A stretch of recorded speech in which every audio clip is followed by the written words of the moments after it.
Oh putain, oh putain.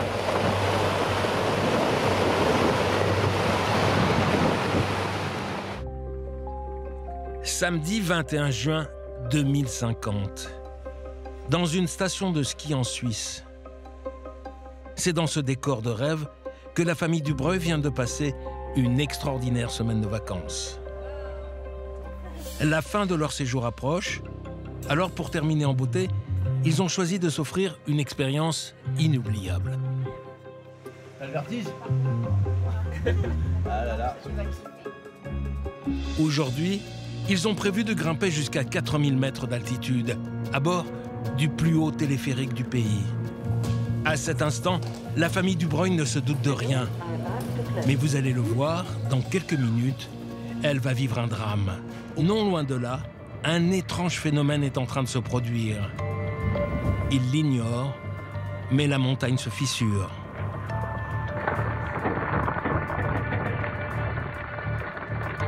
Alors que les premières minutes du trajet se déroulent sans encombre, la famille va être surprise par des bruits inquiétants.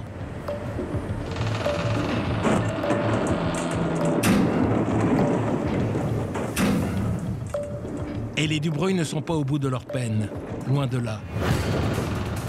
Désormais, d'effroyables secousses se font ressentir.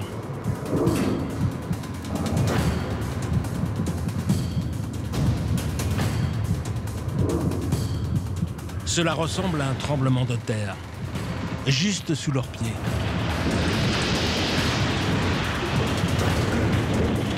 La cabine semble totalement hors de contrôle. La famille s'accroche à sa vie, mais il est déjà trop tard.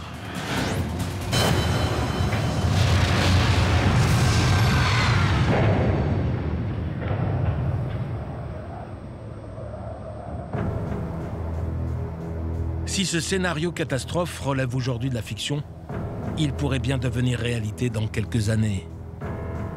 Car les montagnes sont les premières à souffrir de la hausse des températures.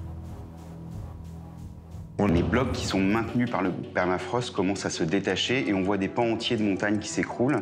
On le voit notamment à Chamonix où il y a régulièrement des images assez spectaculaires de pans de montagnes entiers qui s'écroulent. Et c'est précisément ce qui pourrait provoquer de gigantesques fissures dans des stations de montagne et causer la mort de nombreux touristes. Regardez, cette fois ce n'est pas de la fiction. C'était le 19 octobre 2015, en Suisse précisément.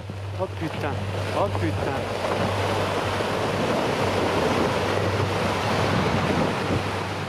Par chance, personne ne se trouvait à proximité immédiate.